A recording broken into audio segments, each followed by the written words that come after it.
It was 1954. The summer heat had reached even a small town in Ontario. It was here in Kapuskasing that Shirley and Philip Cameron welcomed their firstborn, James Francis. Barely out of diapers, he began to absorb his parents' interests. From his father, he inherited a love for science. Philip worked as an engineer at a local paper plant. From his mother, he inherited an artistic streak. Shirley had nearly become a professional painter, having won a district award in school for her painting of a blazing city. Later, Shirley trained as a nurse and after the birth of their third child, joined the Canadian Women's Army Corps, where she underwent full military training. Cities in flames and battle-hardened resilience. In the future, James would repeatedly draw on his mother as a source of inspiration for the heroines in his movie. I bet. But let's not get ahead of ourselves. Let's return to our hero's childhood. In 1971, the Camerons moved to Chippewa near Niagara Falls, where James gained 3 brothers and a sister. It was here that he started school. Quite the adventure. They wanted to hold him back a year in his very first grade. His teacher thought he couldn't read because he simply stared out the window during every lesson. But James could read. He just found the school curriculum dreadfully boring. After a few tests, the school informed his parents that Jimmy would skip straight to the 3rd grade.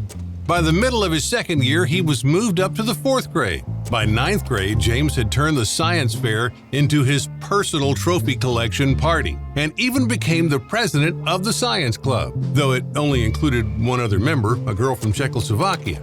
A teen 2 years younger than his classmates and a bookworm to boot, Jim got picked on every break. Soon he stopped attracting attention as school awards gave way to other pursuits. He read through the entire school history curriculum, studied world religions, and of course was glued to the TV. But unlike his peers, he preferred watching Jacques-Yves Cousteau's explorations over cartoons or westerns. Another dive is over. We have made thousands in the 20 years since our curiosity first led us underwater. Frédéric Dumas and I, after all this time, still think it is a privilege to go down again and live for a while inside the sea. Never having seen the ocean, he dreamed of becoming an underwater camera operator. He absorbed Cousteau's philosophy, his love of nature, and fascination with the dark depths of our planet. James even convinced his parents to sign him up for a diving course in Buffalo, where naval divers were trained. Philip couldn't grasp his son's unique interest and nudged him to pursue engineering, but despite his affinity for the sciences, James envisioned a different future, a future where all his passions converged. He even dabbled in writing a science fiction novel, though he quickly abandoned it. His burgeoning writing career was cut short by Stanley Kubrick, or more precisely by his 2001 A Space Odyssey. Millions of years ago, before the human race existed, an adventure began. An adventure that ultimately leads man to confront his own destiny in an odyssey of exploration. I watched the film 18 times in its first couple of years of release, all in theaters. I remember at one, a guy ran down the aisle toward the screen screaming, "It's God, it's God." Yeah. And he meant it in that moment. In the first year of the 21st century, there is strange and wondrous beauty, startling experiences that jolt and mystify, and the danger of complete obliteration. I don't think I've ever seen anything quite like this before. A single evening at the movies changed the young man's life. He finally knew what he wanted to dedicate his life to. For months, he imitated Kubrick, capturing anything that came into view of his friend's 8mm camera. Then one day, his father came home with life-changing news. Philip had been transferred to a paper plant in California. The family was to relocate just before the final semester of high school. Worried about uprooting their eldest son at such a crucial time, his parents feared that he would resent missing his prom. But Jimmy had just one request. "Can we leave tomorrow?" Brea is just a 30-mile hop southeast of Hollywood, so you'd think James would snag a film gig practically from his backyard. But even after moving there, his dream of breaking into the movies didn't seem any closer. Without the right connections, Brea felt as remote from Hollywood as Niagara Falls. So he signed up for classes at the local college, diving into physics and English literature, and picked up evening shifts as a machinist while still chasing his creative muse. He returned to writing sci-fi stories and even took up painting. It was his art that brought his first taste of success. A piercing portrait of a prisoner of war clutching at the bars, which was chosen as an illustration for the POW/MIA movement and displayed on billboards nationwide. Yet the film industry seemed in no rush to welcome him. Throughout his 20s, James did a bit of everything: janitor, truck driver, even pumping gas in the sweltering heat of the Mojave Desert.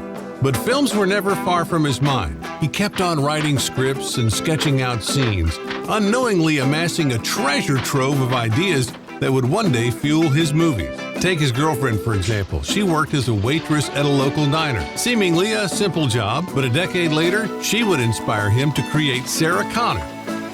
But let's not get ahead of ourselves. Patience, friends, all in good time. Star Wars, 1 billion years in the making, and it's coming to your galaxy this summer. In 1977, Star Wars swept half of America off of its feet. 23-year-old Cameron was no exception, deeply impressed by George Lucas and his team. However, James didn't plan on dressing up as Han Solo or swinging a stick around making lightsaber noises. Like 2001: A Space Odyssey, The Tale of the Jedi inspired him to pick up a camera. But this time, he wasn't thinking small. Along with some college buddies, he planned to shoot their own space epic, Xenogenesis. Opportunity knocked when a friend's dad, an accountant for a dentist association looking to invest, invited them to pitch to his client. They made him a machine, trained to deliver humanity from the final cataclysm. She was raised by a machine that alone knew the power of love. Together, they searched the wilderness of stars for a place where the cycle of creation could begin again. Xenogenesis, man's ultimate adventure. When James pitched his space epic to a group, they saw dollar signs instead of stars and quickly wrote a check for $30,000. They didn't understand that we were so far out of the orbit of any normal filmmaking environment that a grip on the cheesiest film knew more than we did. Cameron made up for his lack of experience with a hefty dose of determination. They secured an industrial area near the Orange County Airport as their shooting location. And rather than attending formal courses, they used a pile of film books from the local library to master set design and special effects. Armed with just utility knives and cardboard, they dove into creating new worlds. When it came time to rent a camera, they needed a quick tutorial on how to load the film. Despite the overwhelming odds, the team managed to pull off some seriously impressive tricks. They nailed it with miniatures and composite shots, animating laser beams frame by frame, and they really excelled with robots. Cameron would later draw on these early creations for the tech in Aliens and the Terminator.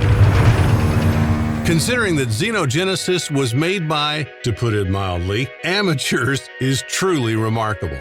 However, they only managed to shoot about 12 minutes of it, not exactly a full feature film. No surprise the dentists were ticked off. They were hoping for a blockbuster, not just a portfolio piece. But Cameron?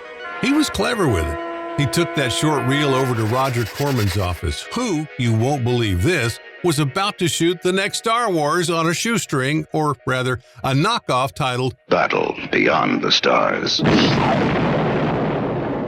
New World has had several profitable years, and we're now starting to make more expensive films, and we're climbing once more. Corman was a filmmaking factory. He cranked out over 400 films, always sticking to his cheap and quick mantra.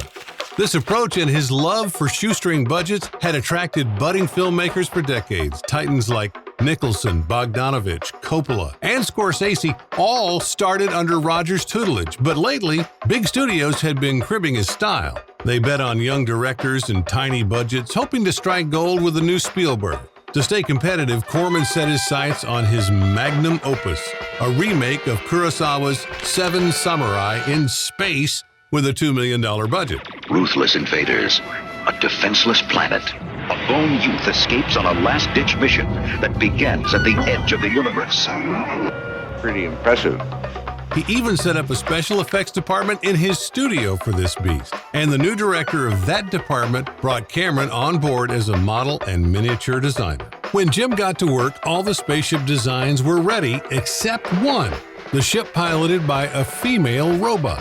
This isn't going to be just another planetary joyride, you know. I know that, Nell. I'll do my best not to let you down. It was this design he was hammering out when Gail Ann Hurd, Corman's young assistant, who would later become Cameron's wife and filmmaking partner, walked into the workshop.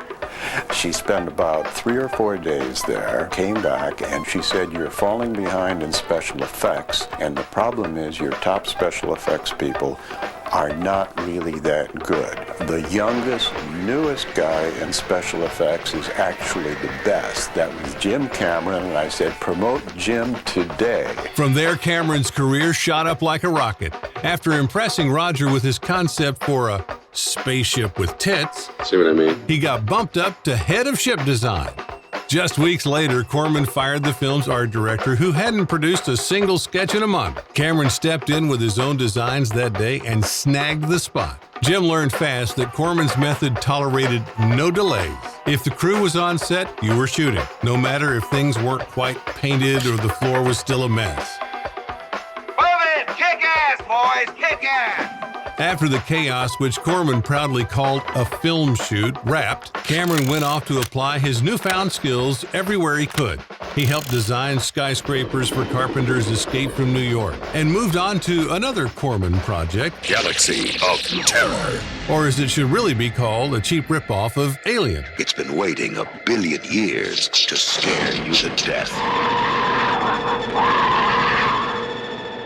Trapped in a living maze of terror. The ultimate horror in space.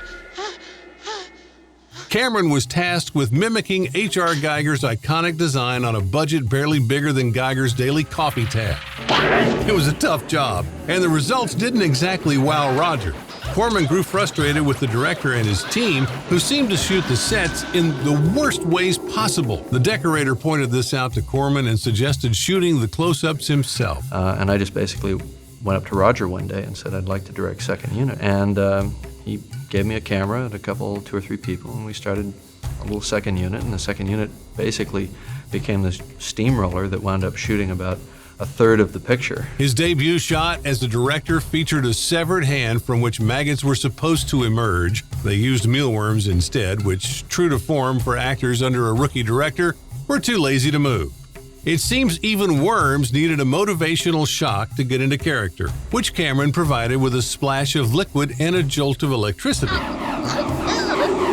It was during this spectacle that the producers of Piranha 2, who were originally scouting for a production designer, stumbled upon a director who could make even worms act. Don't miss our next video on his directorial debut. Consider subscribing. We'll be high beyond the stars if you like this video, and go through the galaxy of joy if you leave a comment sharing your thoughts.